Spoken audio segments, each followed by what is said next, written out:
Nursing ගැන කතා කරනකොට මේ දවස්වල වැඩියෙන්ම කතා කරන්නේ කින්නියා රෝහලේ අපේ හෙද නිලධාරිනියක් සියදිවි හානි කර ගැනීම පිළිබඳව. ඇත්තටම අය ඊටාම කුඩා බැජ් එක. ඒ කියන්නේ අලුතෙන්ම පත්වීම් ගත්ත වසර එකහමාරක් දෙකක් පමණ වන හෙද නිලධාරිනියක්. ඕ අය හිතුවත් ඇය සියදිවි හානි කරගත්තේ ඇයගේ පෞද්ගලික හේතුන් මත කියලා වුණා. ඇත්තටම වෙලා තියෙන්නේ එහෙම නෙවෙයි.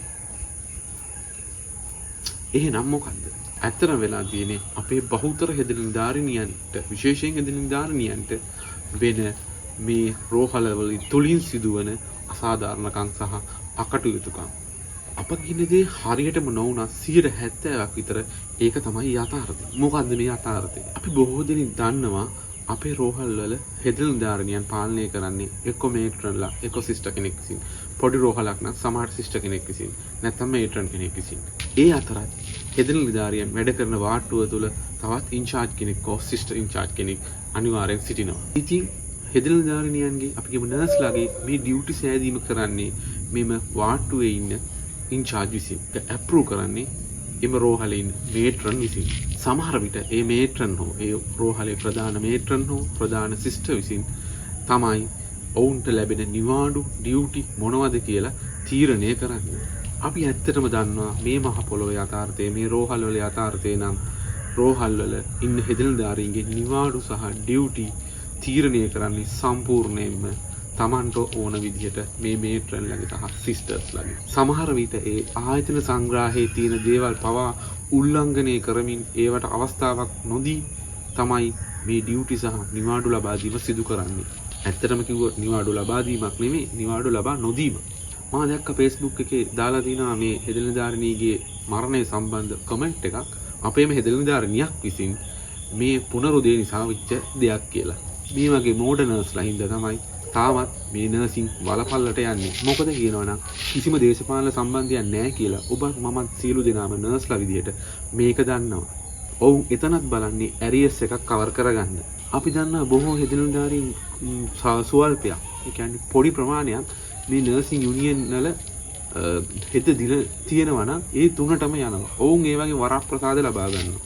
Facebook එකේ දානවා. ඔවුන් හැමදාමත් වැජබෙනවා. නමුත් හැමදාම ඩියුටි කරන කිසිම දෙයකට යන්න නොලැබෙන නර්ස්ලා හැමදාමත් තැලී පොඩි වී තමයි රසකට වෙලා ඉන්නේ. උදාහරණයක් කියන්නද? ඔයාට ස්ට්‍රෙස් වෙන එක හේතුවක් නෙවෙයිද? ඔයා හෙද නිලධාරිනියක් වශයෙන් හෙද නිලධාරියෙක් වශයෙන් ඔයාට ලබා දෙන CL3 ඒ කියන්නේ අපිට වාර්ෂිකව නිවාඩු 49ක් තියෙනවා නම් ඒකෙන් CL3 ගානේ ගත්තත් ඔයාට 36ක් එන්නේ.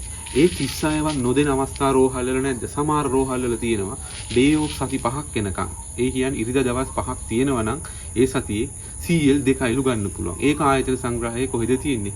ඒ අනිවාර්යයෙන්ම Tamanට ඇරියස් එකක් කවර් කරගන්න තමයි Taman ඒ වගේ නීතියක් දාලා ආයතනයේ ඉහළ අපි කියමු ඩිරෙක්ටර්ස්ලා පරිපාලනයෙන් වාසි ලබා ගන්න තමයි ඒක කරලා තියෙන්නේ. මොකද එතකොට කරන OT ප්‍රමාණය අඩු වෙන නිසා ලකුණු ලැබෙන්නේ ඒ මේට්‍රන්ට හෝ ඒ රෝහලේ ඉන්න ප්‍රධාන සිස්ටර්ට.